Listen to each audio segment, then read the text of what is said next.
Selamünaleyküm arkadaşlar. Yine helal ve haramlar serisine devam etmekteyiz bugün. Bugünkü konumuz hayvan kesimi ile alakalı. Biliyorsunuz Hanefi mezhebi üzerine bir kitap okuyoruz. Belirli noktalarda Şafii mezhebi için parantez açıp ekstra bilgi veriyor kitabımız. Bismillahirrahmanirrahim. Hayvan kesimi konusuna direkt girelim. Kesim, develerde boğazla göğsün bitiştiği yere bıçak saplamak, diğer hayvanlarda ise boğazı kesmek suretiyle gerçekleşir. Kesimde aranan şartlar var arkadaşlar. Şunlarmış. Bir, kesen kişi Müslüman olmalı veya da ehli kitap olmalı.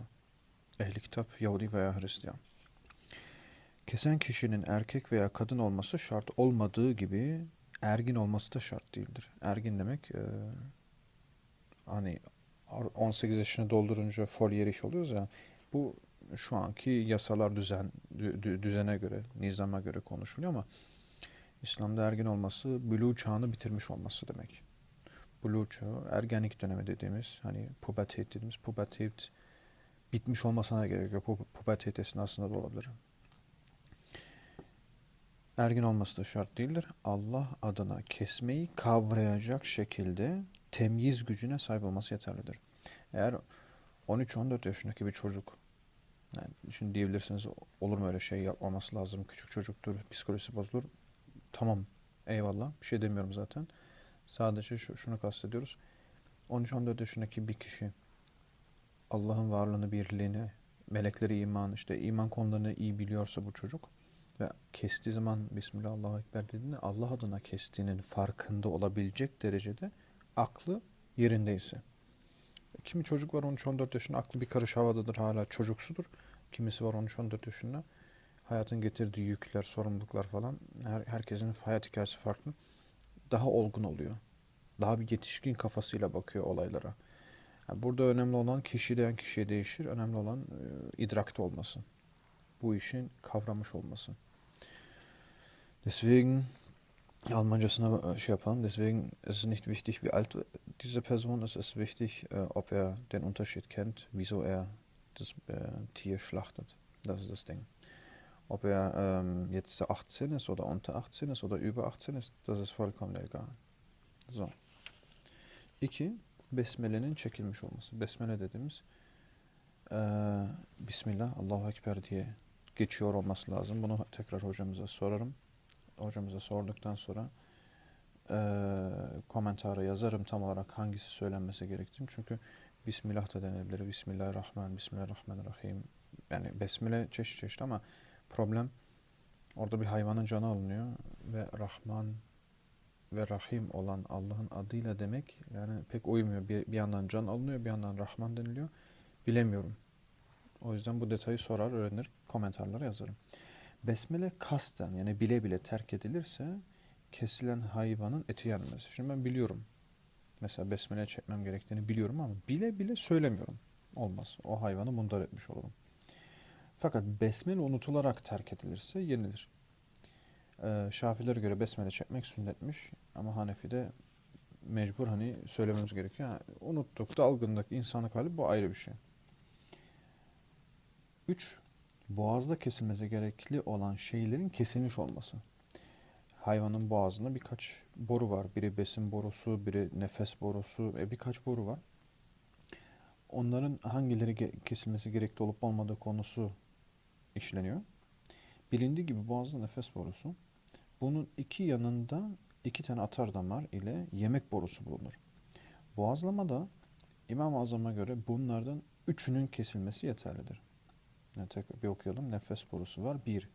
İki tarafında da iki atar damar. Toplam 3 tane şey oldu.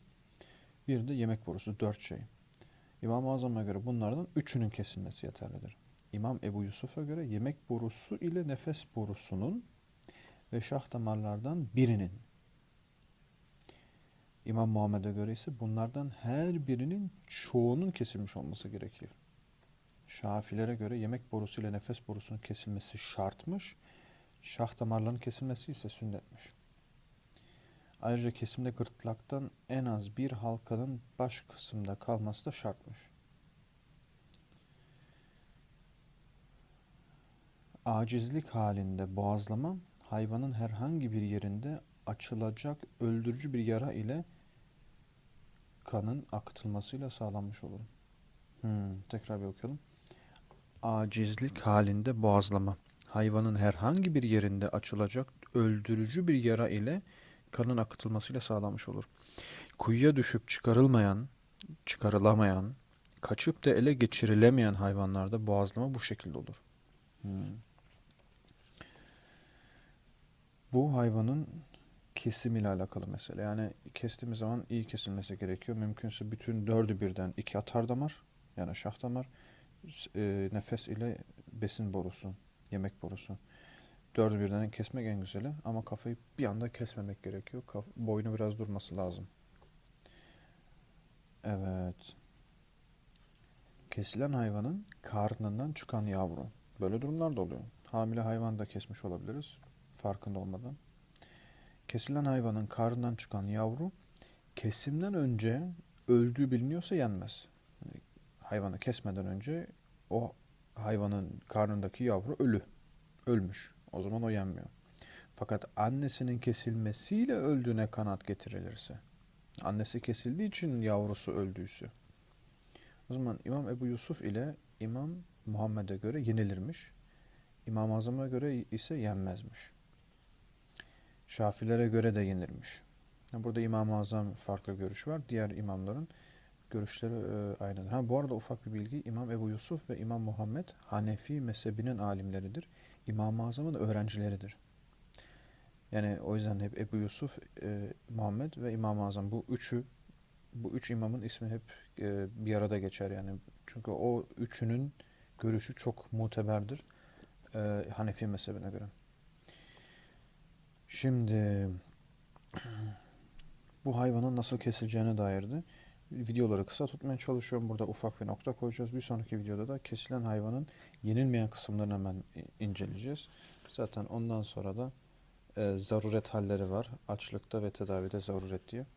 Onların hepsini tek tek inceleyelim. Selamünaleyküm. Allah'a emanetsiniz.